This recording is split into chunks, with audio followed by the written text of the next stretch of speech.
Hello and welcome to the Airline Weekly Lounge. I'm your host Gordon Smith, and I'm joined as usual by co-host Jay Shabbat. In part one, we're taking a closer look at Ethiopian Airlines, and in part two, we're setting the scene for Q4 earnings season. Hi Jay, how's it going? All right, Gordon, good to be back after a lengthy winter break. It felt like a really long one. I think just the way the days fell with Christmas and with New Year, I think collectively we were out of office, so to speak, even though we're all remote for 9, 10, 11 days. I kind of lost track, but it felt like a lifetime. It was great in a way. Obviously, very sad not to get to speak to you week in, week out, but we're back with gusto in 2026. I definitely missed you, Gordon, and I missed the airline news for sure. As I think I can, I'm guessing you also had a nice, relaxing break with family, friends, all that, and I did as well. But I, I certainly missed the airline drama and getting to chat airlines with you. So good to be back.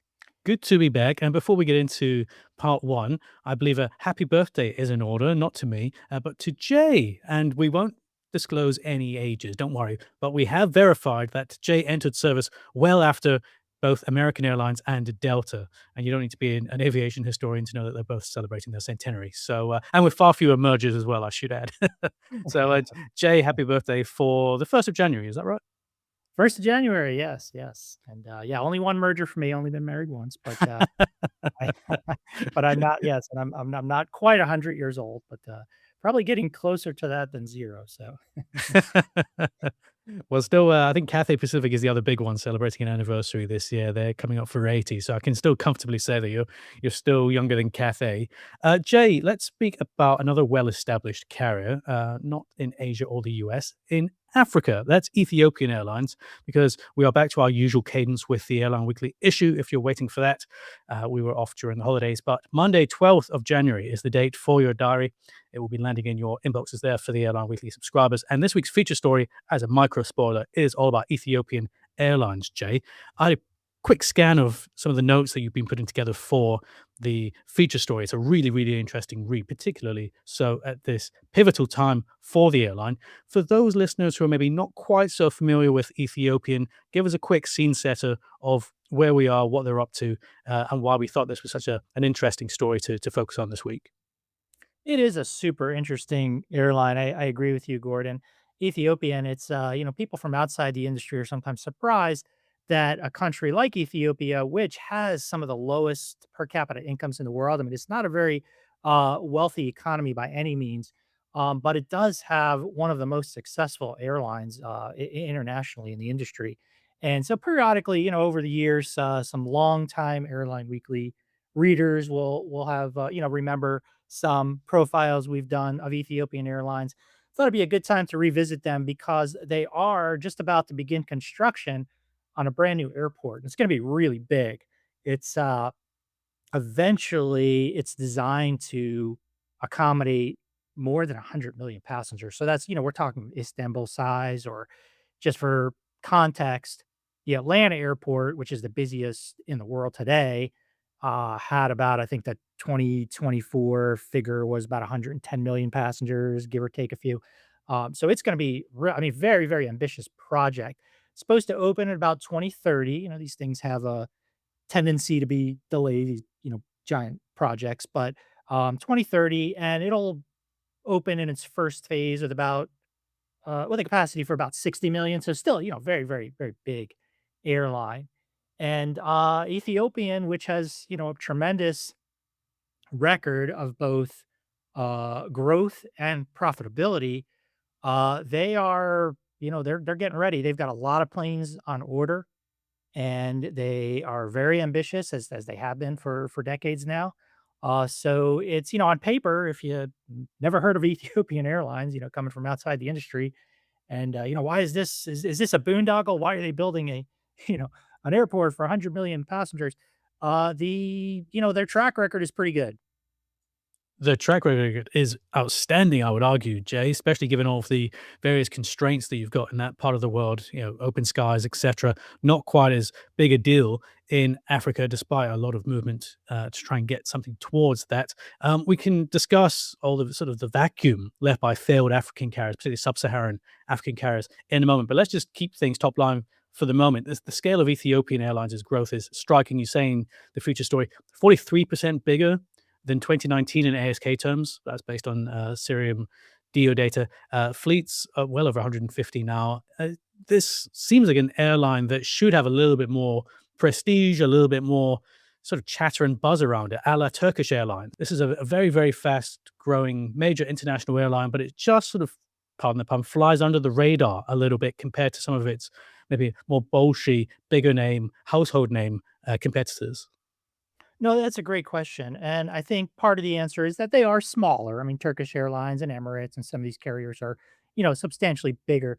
I don't recall off the top of my head how many planes exactly Ethiopian has now, but it's something like 150. Does that sound about right? Yeah, 152, I think we said, but152? lots more on order. And lots more on order, and a lot of them are wide bodies too, so we're talking about heavy metal here, not just, they do have some regional jets as well, or regional turboprops as well, but, yeah, it's a substantial airline, but yes, they're not as big as, the Turkish Airlines of the world or the Emirates, and as you suggested, Turkish, Emirates, Qatar Airways, these are carriers that just spend enormously on marketing, and Ethiopian doesn't have that kind of budget for marketing, so they do kind of fly under the radar. I think people who are regular international flyers know who they are very well, and they do. I'll go through some of their uh, some of their strengths in a moment, but they do have itineraries and journeys that they just do very well for travelers. So they starting with the fact that and I'll go through some of the strengths now. I guess that no better time than now. Addis Ababa, which is the capital of Ethiopia and their big hub, that city just has very, very good geography. And it's almost if you drive, it's not that far from Dubai. I looked, it was about 2,500 kilometers, roughly speaking, from Dubai. So that is, it's not around the corner, but it's pretty close. Kind of when if you draw sort of an imaginary circle that includes, Istanbul on the edge and Dubai would be in there, and you could even catch like Mumbai over in India. Addis would be in that circle, so it's kind of in that center of the world geography that works very well for so many connections from here to there, from there to here. That is a big part of its success story. Now, there are other cities in East Africa that have similar geography and just haven't quite uh, been able to establish the success of Ethiopian Airlines. And there are a whole bunch of other reasons why Ethiopian has stood out.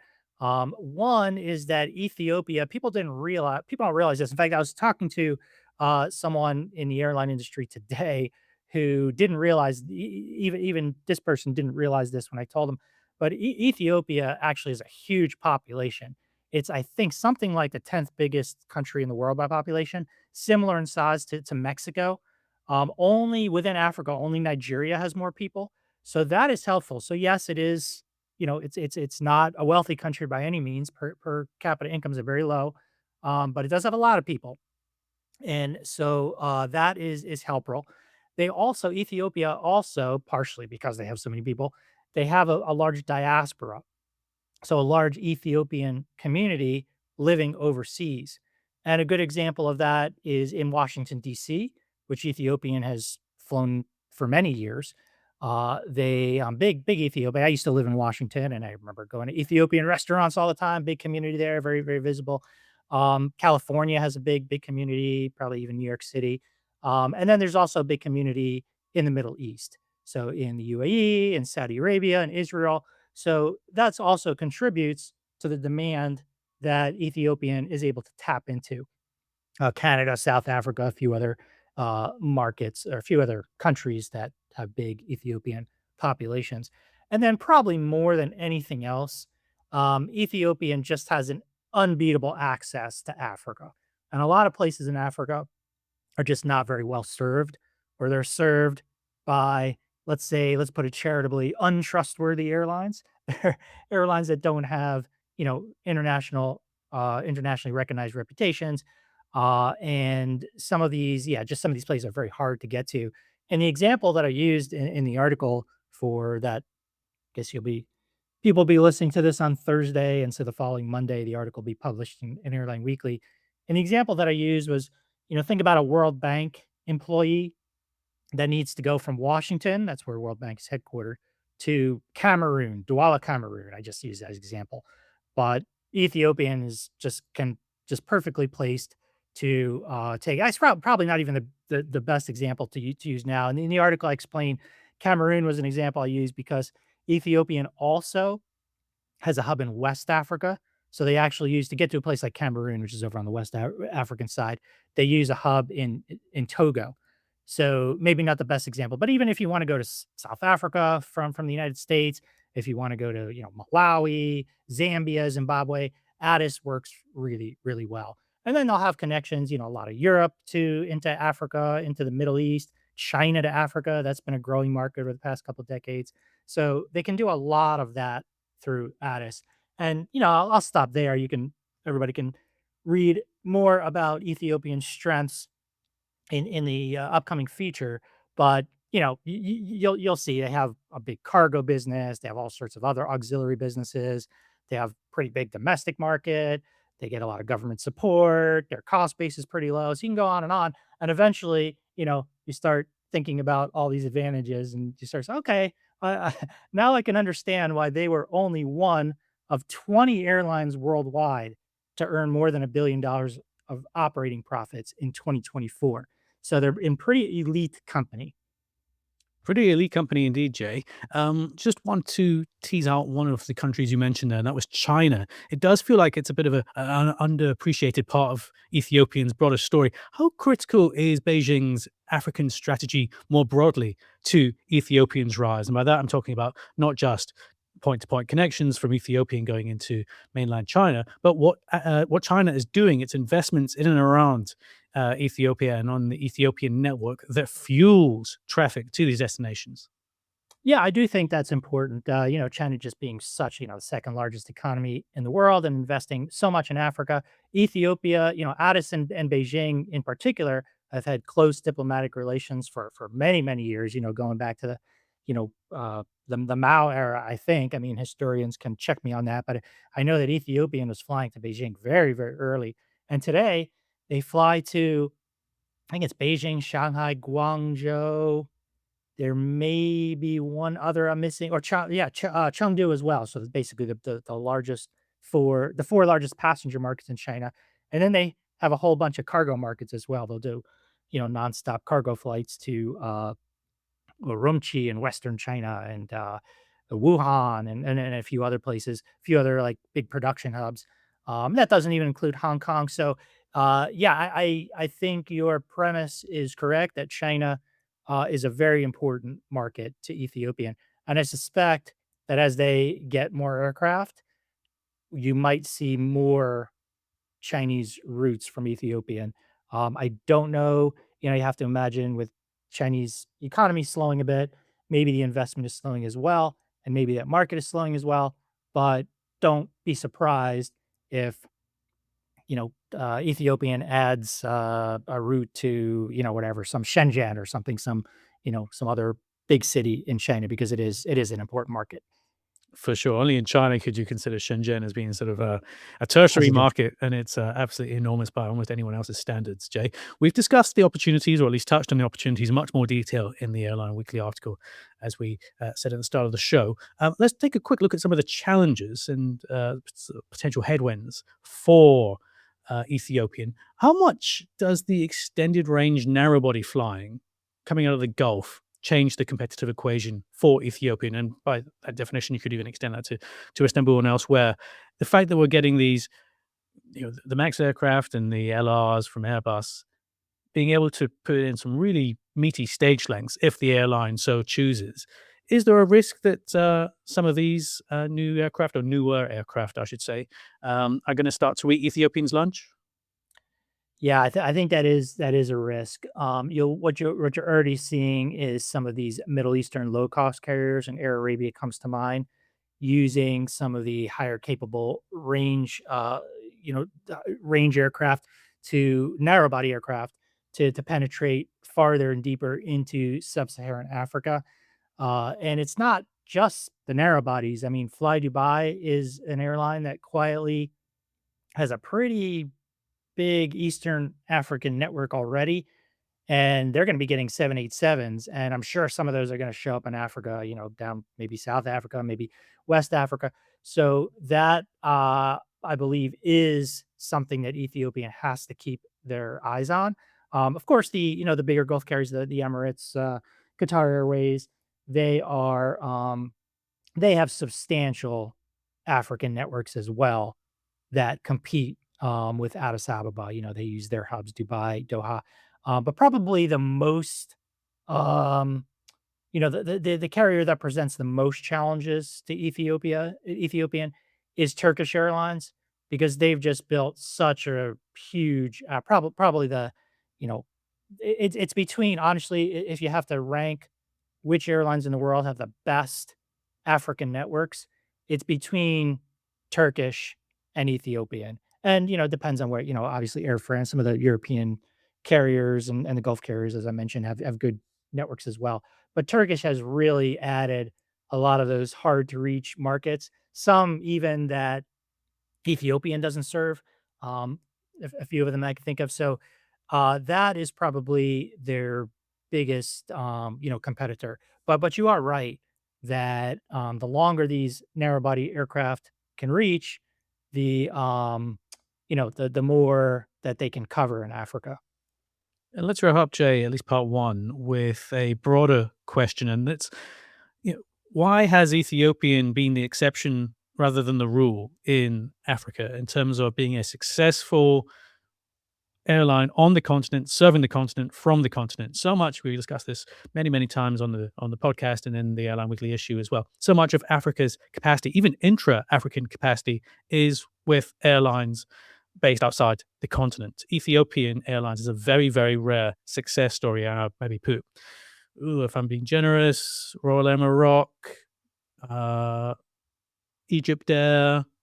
That's pretty much it. Kenya Airways maybe not doing quite as much as they should be, despite the Sky Team membership and other bits and pieces. Rwanda Air gets backed by Qatar Airways, but these are all the ones you named are either much smaller, or they're financially challenged or rely heavily on subsidies. It's either all of what I said, or some of what I said. Whereas Ethiopian, very much is, a very viable economic entity on its own, that's large, that's profitable, that's growing. There's really no other African airline you can say that about. Yeah, and I guess my straight answer to a straight question is why? Without getting into extreme detail, do you think we're going to see a serious competitor to Ethiopian Airlines in the next decade? I mean, you mentioned Rwanda there. There's been much talk about the investment, possible 49% investment with Qatar Airways. Um, South African Airways, obviously, at the very, very tip of the continent, but still a huge amount of potential there. Is there anyone that can come in on the continent already who could really sort of rival Ethiopian's scale? Well, the one that everyone always has hopes for, dating back to when, the Virgin Group, started Virgin Nigeria. Oh, Nigeria, yes. Nigeria is just exploding with aviation potential. Huge population, pretty big economy. The geography of Lagos is not quite. It's different than Addis. I mean, you're not going to get that kind of, Dubai like or Istanbul like everywhere to everywhere, type, coverage. But if you're in a place like Lagos, imagine what you could do as far as being a gateway, for the Americas into Africa.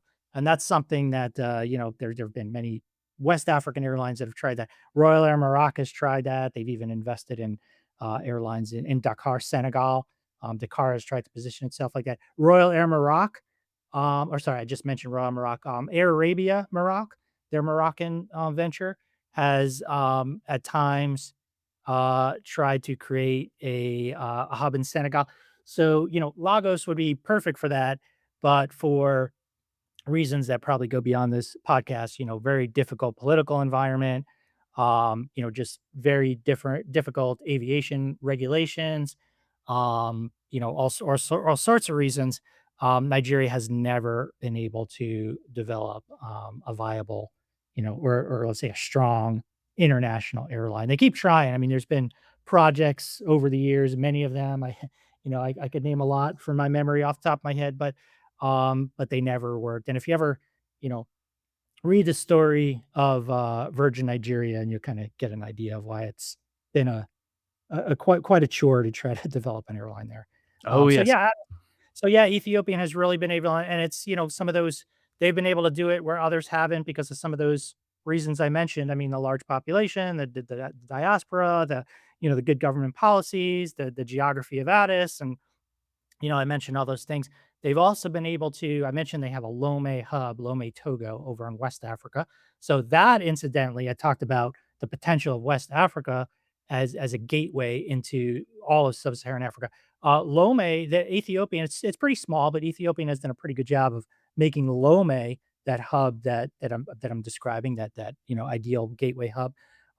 They've been able to do it somewhat, and they've been able to do it by investing in the local airline, basically doing a joint venture. And they have a couple other joint ventures too. They have one in Malawi, they have one in Zambia, they have one in Democratic Republic of Congo.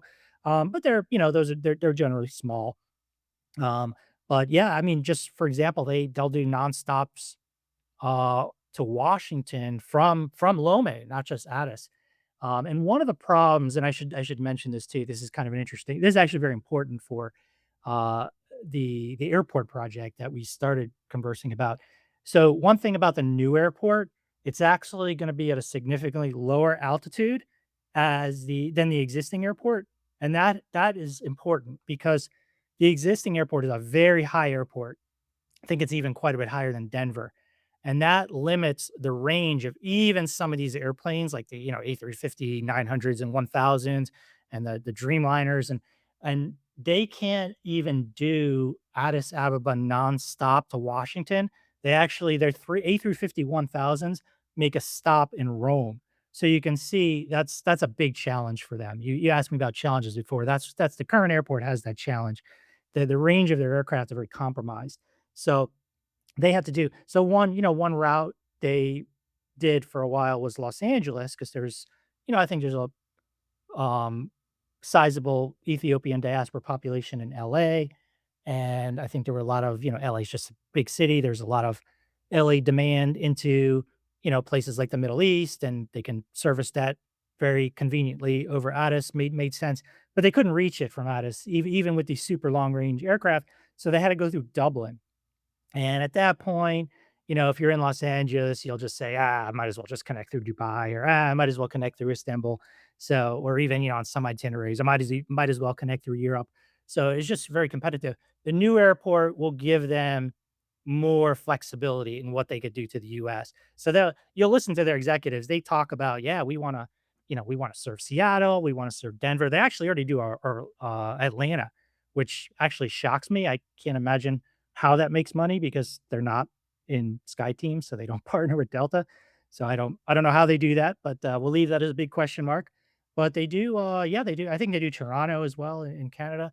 So they have a big list of many more uh, routes in the Americas that they want to do. Even in South America, I wouldn't be surprised, if they eventually do Rio. I think they do Sao Paulo and Buenos Aires right now. So yeah, more to come, and they've got the aircraft in order to do it, including, by the way, the new 777-9s, which we've talked about before, delayed by a couple years, but Ethiopian will eventually get those as well. Yeah, and when I started to ramble on here, Gordon, but when I think about all the new, latest and greatest airplanes like the A350-1000, the 777-9s, and all the 787s, you can see why Boeing and Airbus value Ethiopian a lot as a customer, which, probably grants them privileged pricing. You can't imagine they're as prized a customer as, an Emirates or a Delta, one of these giant global airlines, but still, I think that's an advantage for them. And they get, Ethiopian being a developing country, they get a lot of support from export import organizations in both the United States and in Europe. These are just companies that basically guarantee loans. If you, we want developing countries like Ethiopia to buy American products. So if you, buy some Boeing planes. If you can't pay them, don't worry. We'll guarantee the loans and allow you to get the loans at lower interest rates. So they have, Ethiopian Airlines has a lot of backing from, the US Exim Bank, for example. So yeah, that's just another reason why this is a big success story.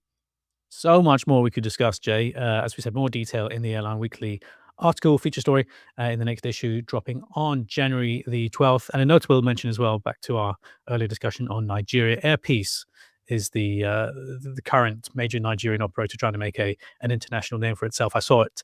I think it was at least 777 at London Gatwick just a couple of weeks ago. So they are spreading their wings. Part two, I know we're going to be discussing US airlines in particular as we get into quarterly earnings season. But before that, a quick reminder to send any questions or comments that you might have for us to podcast@skift.com. That's podcast with an S at the end. And please don't forget to follow or subscribe to the podcast wherever you're listening or watching. And if you are enjoying the show, please rate us 5 stars or leave us a positive review so we can continue to spread the word about the Airline Weekly Lounge. Don't go anywhere. We'll be right back.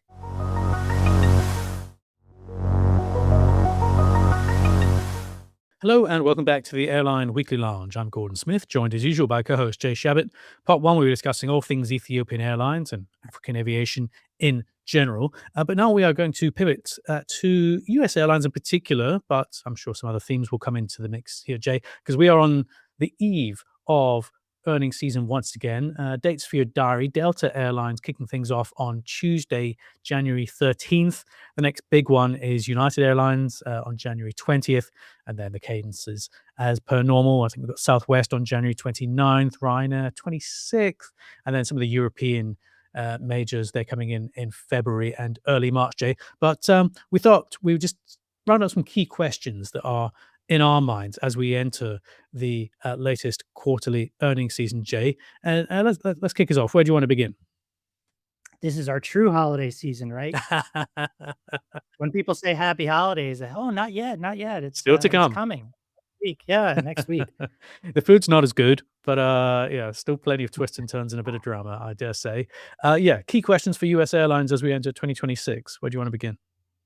Sure. How about I have a list of questions. I know we were sharing our list this morning. You have some as well. So yeah, just a list of some questions that we're asking ourselves as Q4 earnings season for US Airlines gets underway next week. And so we'll leave Delta aside. Obviously, uh, they'll be going first. We're going to learn a ton more from them. But I think one giant question for 2026 is, will Spirit survive? Will Spirit survive? Yeah, it doesn't get doesn't get more monumental than that. It's not a case of is the airline going to be doing X, Y, Z, pivot strategy, do ABC, survival, Jay. Yeah, survival. And so they enter the new year. I don't want to be unfair to them and say hanging by a thread. That's they may take objection to maybe that's a little bit too severe of a characterization. But obviously, they are bankrupt. They had to sounds like they had to cajole and beg for some more cash from their creditors because they weren't meeting their financial objectives. And they apparently are, last we heard, they're still trying to see if they can work out a merger with Frontier. But no guarantee that they'll be able to hold out. They are a lot smaller than they used to be. They've just been shedding a lot of roots and assets. And they you'd have to imagine that the next couple of weeks, let's say we're here early January, but certainly February and March, that's super peak season for Florida, which is their biggest market. So it could be make or break for our friends at Spirit, and we certainly wish them and their employees well. Yeah, absolutely. It's very easy when we're talking about big airlines and corporations in general to forget the human factors. So, yeah, keeping everyone who's involved in the Spirit machine in our thoughts at this difficult time, and they're not here to defend themselves, but the market filing on December 15th insisted that flights, ticket sales, and operations continue as usual. And if you are looking for the latest updates, the company maintains a dedicated website about its restructuring process. That's at spiritrestructuring.com. What is a question that's on your mind regarding the US airline industry? Well, interesting you mentioned Florida there, Jay. How is Florida faring up just now? Because we spoke many, many times in the post-pandemic period about the strength of Florida and then the relative overcapacity in Florida, sort of paired, rightly or wrongly, with Las Vegas in terms of oversaturation of domestic leisure markets. And then capacity got pulled out, and you obviously got sort of micro factors with JetBlue and Spirit and others. I want to know if someone could tell me Jay's famous crystal ball. How is the Florida market right now? I think it's a very important question, and I'm not sure that Delta. I mean, Florida's a big market for Delta, but because they're so global, I'm not sure they'll specifically talk about Florida. Maybe one of the analysts will ask about it, or maybe one of us will ask as well. But the Florida market is extremely important to a lot of these low cost carriers that struggled in 2023, 2024, 2025. And, it's an economy with a lot of the Florida economy, I don't think is quite as robust as it was, let's say 2 or 3 years ago. There's, questions about some of these affordability questions. If you think about the housing market there, a lot of, insurance costs and condo costs have gone up a lot. And so that's, just the local economy and the traffic that's generated out of there. But then as far as, inbound Florida tourism, obviously have the international stuff, which, doesn't affect the US airlines that much. I mean, Canada, um, that's certainly down to Florida, Canada demand, and the US airlines carry some of that through their hubs. But more importantly, I think if you look at the JetBlues of the world and, Southwest and all the, even some of the smaller ones, Spirits, Frontiers, Breeze, a lot of their Allegiant. One thing that they will encounter this quarter, and I looked in Cirium Dio just earlier to check. Florida capacity is going to be seat capacity is going to be up about 3 or 4% this quarter year over year, which is, doesn't sound like a lot, but overall domestic capacity for the entire United States industry wide is only up like 1%. Okay. And the economy is maybe growing two or three. I mean, we had some higher GDP growth readings of late, but probably two or three is a fair statement. So, Florida growing ahead of GDP, I don't know, that sounds a little bit too bullish. And you do kind of see it if you just do a sampling. You look at fares and they look pretty low. If you look at, big markets like northeast of Florida, the fares are pretty low. So that could be, that wouldn't be good news. It could also be, weighing on the Florida tourism market as well. It could just be general, economic, consumer, household spending malaise. There's not really any hard evidence of that, but we know that, the last couple months of 2024, the US job markets started showing signs of weakening, et cetera, et cetera. So, maybe some pressure on that market, which would not be good for these LCCs that are trying to recover. Not to, beat a dead horse, but I did notice, for example, the Fort Lauderdale market. You would think that that maybe would be down in capacity because of all the capacity that, all the flights that Spirit has pulled, but no, it's not. Like, Fort Lauderdale is now one of the fastest growing markets in the United States year over year, which, surprise, surprise. And a big reason of that is that, JetBlue, for example, has just, all out assault on trying to knock Spirit, give Spirit a knockout blow there. And, its capacity just this first quarter up 27% from Fort Lauderdale. Um, you know, Americans is up 13%, Allegiant's up 32%, Frontiers is more than double, 117%. Ooh, ooh. Uh, I can go Yeah. on. Avelo up 35%. So yeah, you can see that Florida may not be a happy story. And it is like, I hate, again, I repeat myself. Probably people are getting tired of me repeating myself, but Florida is a very, very important market with, big, significant percentage of some of these carriers' total capacity. Huge year for a lot of US carriers, but in particular, Alaska, because they've got a huge intercontinental push that started with Alaska Metal, now going across to Tokyo and Seoul. Obviously, Hawaiian, now part of the Alaska group, and they were already flying to parts of East Asia, but Alaska now doing that in a more meaningful way. But the real attention this year is on Europe, going to Rome, Reykjavik, and London. Will Alaska's intercontinental push succeed? Ooh. Is that a question for me? Uh, I count me as a skeptic, Gordon. I know Alaska probably get mad at me, but I wonder if flights like that, I mean, they're going to be they're going to be up against the Delta joint ventures, both to Asia and Europe, and those are pretty powerful. Those are also, particularly the European routes, even the Asian ones, very seasonal. And the nice thing is they can move the aircraft around from Seattle, Hawaii, but uh, you know, what do you how many months of the year can you make money going from Seattle to, what was it you said, Rome? Rome, Reykjavik, Uh, and London Heathrow. Rome, yeah, London's a little bit, different because it's a business market, a little less seasonal. Um, but yeah, it could be tough. It could be tough. Delta will be a much more formidable competitor on intercontinental on that long haul stuff than they are, domestically. So yeah, all good luck to them, but it's gonna be a challenge. Asia is one of those markets from the West Coast where the Asian carriers actually are pretty strong too. There's a lot of nonstop.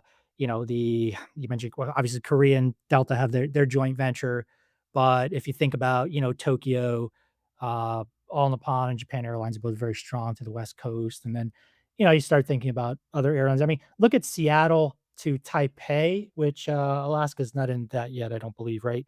But I think there four airlines flying that.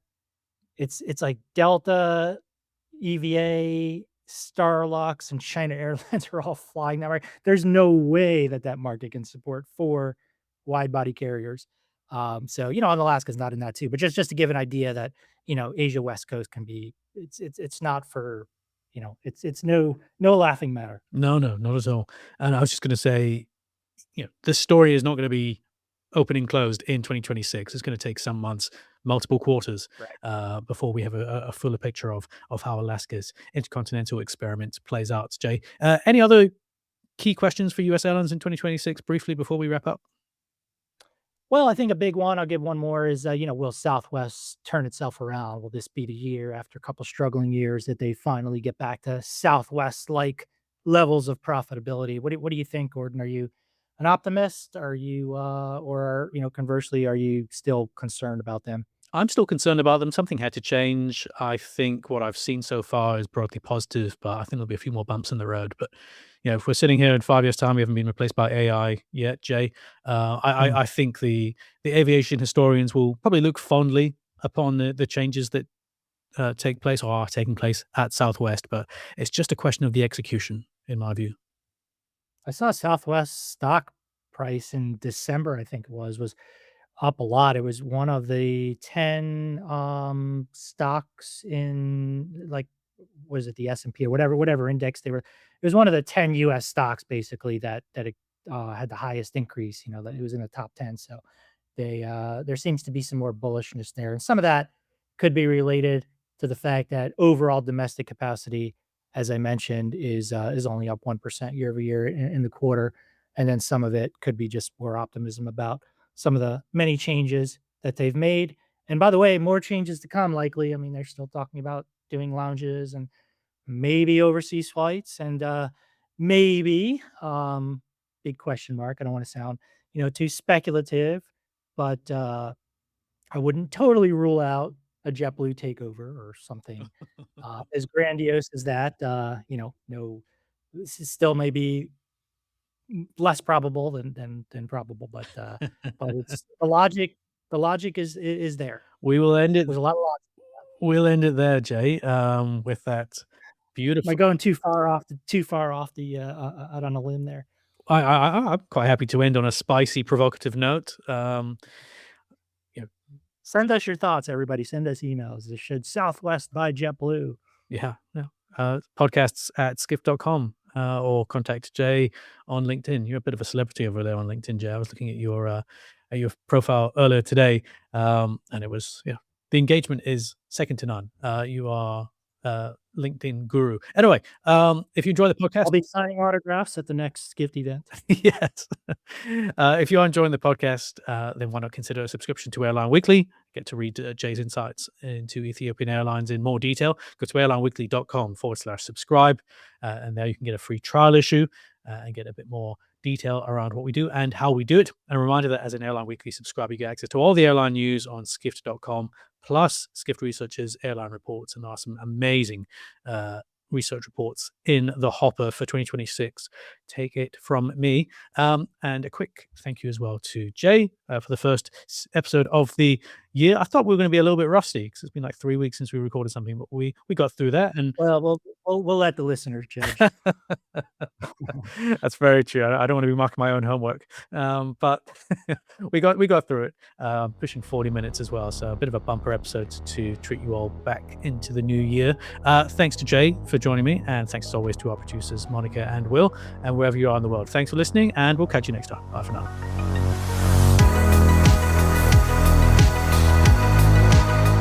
Whether you're listening to us on Spotify, Apple, or wherever you get your podcasts, please make sure to subscribe, rate us 5 stars, or leave us a positive review. This really helps us get the word out about the Airline Weekly Lounge, so we can continue to bring you this podcast every week, absolutely free of charge. And if you're watching us on YouTube, make sure to subscribe to the Skiff channel and hit the notification bell to find out whenever a new video drops.